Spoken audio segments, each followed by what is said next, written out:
Welcome students. अब हम पढ़ेंगे पेज रिप्लेसमेंट।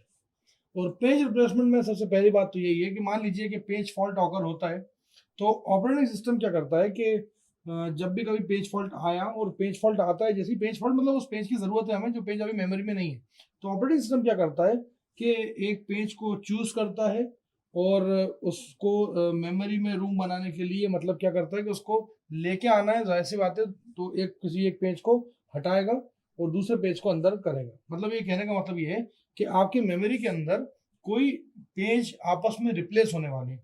मतलब मेमोरी में एक पेज की जरूरत थी, जो पेज उसमें नहीं था, दैट इज पेज फॉल्ट। अब पेज फॉल्ट आ गया, ऑपरेटिंग सिस्टम ने क्या करा, कोई सा एक पेज चूज करा, उस पेज को मेमोरी से करा बाहर और वो पेज जिसकी जरूरत थी उसको करा अंदर। इसको कहते हैं पेज रिप्लेसमेंट। अगर मान लीजिए कि कोई जो पेज जो कि आपने रिमूव करा है वो मॉडिफाई हुआ है जब वो मेमोरी के अंदर था, तो उसकी एक कॉपी आपको डिस्क में लिखनी पड़ेगी।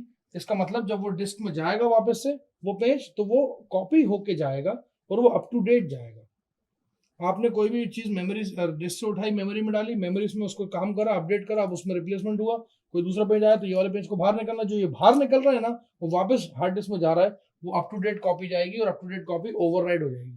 तो ओवर रिटर्न यहाँ पे होगा। मान लीजिए अगर कोई आपने मेमोरी से उठा के वापस डिस्क में डाल रहा हो, वो कोई चेंज नहीं किया, तो कोई आपको रीराइटिंग की जरूरत नहीं है। सीधे सीधे आपका जो पेज है वो जाएगा और ओवरराइड हो जाएगा उधर जो कि एविक्टेड पेज की जगह थी वहां पे। मतलब जो भी पेज आपने एविक्ट करा है ना, एविक्ट मतलब बाहर निकालना, जिस पेज को आपने बाहर निकाला वो सीधे सीधे जाएगा और उठ के अपना डिस्क में जाकर बैठ जाएगा। आप देख सकते हैं यहाँ पे कि यहाँ पे एक छोटा सा डायग्राम लिखा है पेज रिप्लेसमेंट का। उसमें क्या लिखा है कि पहली स्टेप आपने सबसे पहले तो क्या करा, फिजिकल मेमोरी के अंदर विक्टिम आपने एक वो देखा, मतलब विक्टिम पेज है जिसको आपको क्या करना है, मतलब बाहर करना है। तो पहली स्टेप में क्या करा, swap out victim page, victim को बाहर फेंका।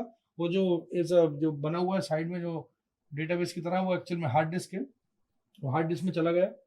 और स्टेप नंबर 2 में क्या करा कि आपने वैलिड और इनवैलिड बिट को चेंज करा। और करने के बाद फिर जो मेमोरी से, जो हार्ड डिस्क से उठ के मेमोरी में आना था, उसको स्वैप इन करा। स्वैप इन करने के बाद वापस से क्या करा, टेबल को रिफ्रेश करा। रिफ्रेश करना जरूरी है, पेज टेबल अगर रिफ्रेश नहीं होगा तो दिक्कत होगी। चलिए, पेज रिप्लेसमेंट के अंदर जो अप्रोच लगती है वो ये लगती है कि दो तीन तरह की अप्रोच है, वो पहले सुन लीजिए। मान लीजिए कि कोई फ्रेम फ्री नहीं है, मान लीजिए कि कोई कोई भी फ्रेम फ्री नहीं है, तो हमें हमें ये ढूंढना पड़ेगा कि अभी कौन सा फ्रेम ऐसा है जो कि करंटली यूज हो रहा है, मतलब नहीं यूज नहीं हो रहा और फ्री है। हमें ऐसे फ्रेम को आइडेंटिफाई करना पड़ता है और आइडेंटिफाई करने के बाद अपना कंटेंट जो होता है वो उसके अंदर डालना पड़ता है और वो कंटेंट जो होता है वो स्वैप स्पेस के अंदर लिख दिया जाता है। फिर हमें पेज टेबल की एंट्री चेंज करनी पड़ती है जिसके अंदर हम ये शो करते हैं कि भैया ये वाला पेज जो है वो मेमोरी के अंदर नहीं रहा, तो इसलिए उसकी जगह पे ये लिखा जाएगा। तो स्टेप्स क्या है आपके पेज फॉल्ट को हैंडल करने की विद पेज रिप्लेसमेंट पॉलिसी? वो क्या होती है, सबसे पहले आप अपनी लोकेशन डिजायर्ड पेज की, जो डिस्क के अंदर जो भी डिस्क के अंदर जो डिजायर्ड पेज है उसकी लोकेशन फाइंड आउट करिए। आपने टारगेट में ला लिया कि हाँ ये वाला डिस्क के अंदर पेज है, इसी को अंदर लाना है हमें। फिर एक फ्रेम को फ्री करा। अगर फ्रेम फ्री है तो बहुत अच्छी बात है, लेकिन अगर नहीं है तो पेज रिप्लेसमेंट एल्गोरिथम से हम क्या करेंगे, जो विक्टिम फ्रेम होगा उसको बाहर करेंगे। मतलब मेमोरी के अंदर अलग अलग फ्रेम्स में रखा हुआ है ना भाई, मेमोरी के अंदर अगर मान लो जगह सीधी सीधी खाली मिल रही तो आन दो, जिसको अंदर लाना ले आओ, पेज फॉल्ट तो आ जाओ। लेकिन अंदर लाना है और यहाँ जगह भी नहीं है, तो इसमें फिर विक्टिम ढूंढेंगे। जो विक्टिम फ्रेम ढूंढेंगे वो आप ढूंढेंगे पेज रिप्लेसमेंट एल्गोरिथम से, जो कि अगले वीडियोस के अंदर आएगी। आपको जैसे मिल गया विक्टिम पेज जिसके अंदर है, उसका क्या करोगे आप, फिर पेज और फ्रेम टेबल दोनों चेंज करोगे अकॉर्डिंगली। और उसके बाद आप जो डिजायर्ड पेज, जो भी आपका न्यूली फ्री फील जो फ्री फ्रेम है, उसको आप चेंज कर दोगे, टेबल एंट्री, उसकी भी टेबल एंट्री चेंज करोगे और प्रोसेस को नए सिरे से स्टार्ट करोगे। अब मान लीजिए कि कोई भी फ्रेम फ्री नहीं है, तो यहाँ पे दो तरह के ट्रांसफर होंगे। दो तरह के ट्रांसफर ऐसे होंगे कि एक बाहर वाला डिस्क से मेमोरी में आएगा और एक जो मेमोरी में है बेचारा वो कहाँ जाएगा, डिस्क में जाएगा।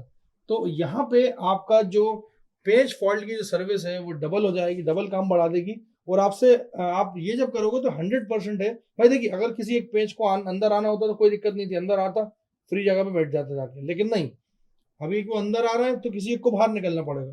तो जो अंदर आने और बाहर जाने का टाइम है, उस टाइम में क्या होगा, आपका जो एक्सेस टाइम है वो क्या हो जाएगा, इफेक्टिव एक्सेस टाइम जो होता है वो बढ़ जाएगा।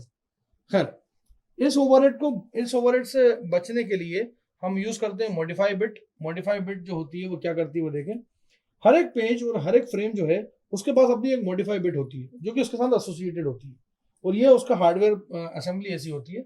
मॉडिफाई बिट जो होती है वो अगर सेट है हार्डवेयर के द्वारा, तो आपके जब भी कोई वर्ड या कोई बाइट आएगा पेज में होने के लिए, पेज के लिए, पेज के अंदर, तो उसको क्या करेंगे, हम राइट करेंगे, क्योंकि मॉडिफाई बिट उसमें क्या है, सेट करी हुई है। ये दिखाता है, ये एक्चुअली मॉडिफाई बिट जो सेट करी है वो दिखाता है कि पेज को मॉडिफाई किया गया है। क्योंकि देखिए मेन मेमोरी से उठ के जो पेज जा रहा है हम उसकी बात कर रहे हैं। अगर मेन मेमोरी में कोई पेज है और उसको मॉडिफाई किया हुआ है तो उसको मेन डिस्क में जाना है तो वहां पे भी तो उसको अपडेट करना पड़ेगा। और लेकिन मान लीजिए, अगर मान लीजिए कि ये जो मॉडिफाई बिट हुई अगर ये सेट नहीं होती, ये मतलब सेट का मतलब होता है 1 और नॉट सेट का मतलब होता है 0, अगर 0 होती तो इसका मतलब इसको क्या करना है, सीधे सीधे उठना है और उठ के जाके जम जाना है डिस्क के अंदर, कोई रीराइटिंग की जरूरत नहीं, कोई दिक्कत नहीं। तो ये सिंपल सा एक लॉजिक है कि आपको कॉपी करनी है या अपडेट करके कॉपी करनी है। इसमें भी फिर क्या होता है कि दिक्कत होती है, दिक्कत ये होती है कि मतलब उसके अंदर फिर ओवरहेड बढ़ जाता है भाई, अपडेट करके ओवरराइट करना तो टाइम थोड़ा ज्यादा लगेगा। तो यहाँ पे क्या है कि इस टेक्निक को हम एक और काम से हम रोक सकते हैं कि हम रीड ओनली पेजेस भी कभी कभार यूज करते हैं, और ये पेजेस जो होते हैं वो मॉडिफाई किए नहीं जा सकते, इनको डायरेक्ट डायरेक्ट डिस्कार्ड किया जाता है, और कोई मतलब कोई अपडेशन नहीं होती। ये स्कीम क्या करती है कि कुछ हद तक आपके पेज फॉल्ट को रिड्यूस करती है, बट ये हमने अक्सरियत में देखा है कि ये सब किताबी बातें हैं कि आप है ना पेज लाए और पेज लाने के बाद कुछ अपडेशन नहीं हुआ, और अपडेशन तो होगा ही होगा, वो तो ज्यादातर केसेस में आपको देखने को मिलेगा कि पेजेस अपडेट होते ही होते हैं। अब हम यहाँ पे देखेंगे कि पेज रिप्लेसमेंट एल्गोरिथम जो है वो भी बेसिकली दो तरह की कैटेगरीज में डिफाइंड होती है। पहली होती है ग्लोबल रिप्लेसमेंट और दूसरी होती है लोकल रिप्लेसमेंट। देखिए ग्लोबल रिप्लेसमेंट का नाम जो है वो खुद ही बता रहा है वो कि आपने ग्लोबल रिप्लेसमेंट के अंदर एक प्रोसेस है जिसको आपने रिप्लेसमेंट फ्रेम के लिए आपने सेलेक्ट किया, तो उसके अंदर जितने भी जो भी सेट के अंदर जितने भी फ्रेम्स होंगे मतलब वो सबको करंटली जितने अंदर प्रोसेस उसके अंदर चल रही है और उसके बाहरी प्रोसेस जो है उनसे भी फ्रेम ले सकता है और उनसे भी रिप्लेसमेंट कर सकता है। भाई ग्लोबल रिप्लेसमेंट मतलब ये कि इनसाइड द फैमिली नहीं, आउटसाइड द वर्ल्ड पे आप जाके रिप्लेसमेंट कर सकते हो। मतलब यहाँ पे एक फ्रेम है, वो फ्रेम अपने सेट उससे रिप्लेसमेंट कराएगा, और अपने अगर अपने सेट से रिप्लेसमेंट करा तो उसे क्या बोलेंगे, लोकल रिप्लेसमेंट। लेकिन अगर बाहरी सेट जो है वो दूसरे सेट से भी अगर रिप्लेसमेंट कर पा रहा है, इसका मतलब वो क्या है, ग्लोबल रिप्लेसमेंट है। तो लोकल रिप्लेसमेंट और ग्लोबल रिप्लेसमेंट अपनी अपनी जगह पे सही है, लेकिन सबसे ज्यादा जो वास्टली जो यूज किया जाता है वो ग्लोबल रिप्लेसमेंट यूज किया जाता है। जिसमें क्या होता है कि ऐसा नहीं है कि मैंने मान लीजिए वीएलसी मीडिया प्लेयर खोला तो वीएलसी मीडिया प्लेयर के पेजेस वीएलसी मीडिया प्लेयर के पेजेस से ही रवाना होंगे, ऐसा नहीं है। मोजिला फायरफॉक्स के पेजेस से भी रवाना हो सकते हैं।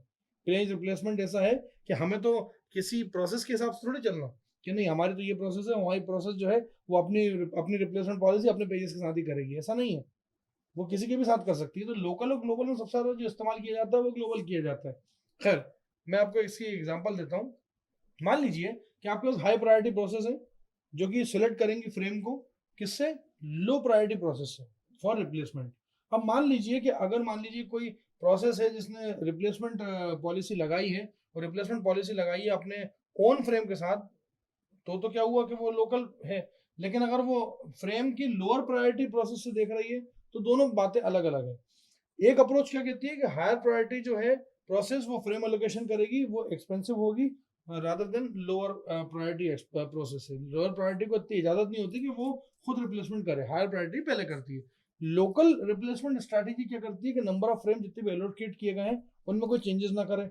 लेकिन ग्लोबल रिप्लेसमेंट क्या करता है कि वो एक प्रोसेस को जहां उसने एक फ्रेम लिया है जो एलोकेट हुआ है वो किसी और प्रोसेस के अंदर भी चेंज कर सकता है, तो इससे नंबर ऑफ फ्रेम एलोकेशन भी बढ़ जाता है। नंबर ऑफ फ्रेम एलोकेशन मतलब ये कि मैं चाहता हूँ कि मेरा एरिया, मतलब ऐसा ना हो कि मेरे घर में मुझे सिर्फ एक छोटा सा एरिया मिल जाए रहने को, नहीं, मैं चाहता हूँ कि जितने भी कॉमन एरियाज हैं उसमें भी इस्तेमाल करूँ तो वो पूरा घर ही मैं अच्छे से इस्तेमाल करूँ। तो ग्लोबल रिप्लेसमेंट में होता यूं है कि आप रिप्लेसमेंट कहीं से भी कहीं भी किधर भी कर सकते हो। इससे क्या होगा कि फ्रेम की जो रिप्लेसमेंट की जो एलोकेशन जो स्कीम है वो आपको ज्यादा से ज्यादा पैर फैलाने का मौका देती है, जबकि लोकल में ऐसा नहीं होता। लोकल में कहता है कि भाई तुम्हारा सेट है, तुम्हारे 4 फ्रेम थे, तुम्हें जो करना है इसी के अंदर करो।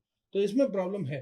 तो ये प्रॉब्लम जो है, इस प्रॉब्लम में ये होता है कि जो ग्लोबल रिप्लेसमेंट एल्गोरिथम होती है उसके अंदर वो अपने खुद के भी पेज फॉल्ट रेट को वो कंट्रोल नहीं कर पाती, और जितने भी सेट ऑफ पेजेस होते हैं मेन मेमोरी के अंदर वो प्रोसेस के डिपेंड करते हैं कि मतलब पेजिंग बिहेवियर से कि दूसरे प्रोसेस का क्या पेजिंग बिहेवियर है। मतलब ऐसा ना हो कि आप अपने आप को बड़ा हाई प्रायोरिटी मान रहे हो और आपने जिससे रिप्लेस करा वो आपसे आपसे भी हायर प्रायोरिटी वाला था, तो आपको रिप्लेस कर दिया उसने। ऐसा नहीं होना चाहिए। या आपने चलिए ले लिया पेज, थोड़ी देर बाद आपको भी रवाना कर दिया उसने, क्यों? क्योंकि उसके बाद हायर प्रायोरिटी की प्रोसेस आ गई, हायर प्रायोरिटी का पेजिंग आ गई। तो ये भी कभी कभार होता है। तो दिक्कत है इसके अंदर भी, लेकिन इतनी बड़ी परेशानी नहीं है। कुछ प्रोसेस ऐसे भी होती है कि जो डिफरेंटली बिहेव करती है और उसके अंदर एक्सटर्नल सर्कमस्टांसेस लग जाते हैं, तो उससे बड़ी परेशानी हो जाती है। लेकिन ये काम लोकल रिप्लेसमेंट में नहीं होता, क्योंकि उनके अंदर तो 4 6 8 पेजेस होंगे जो कि एक दूसरे को बहुत अच्छे जानते होंगे, एक दूसरे की प्रायोरिटी भी जानते होंगे।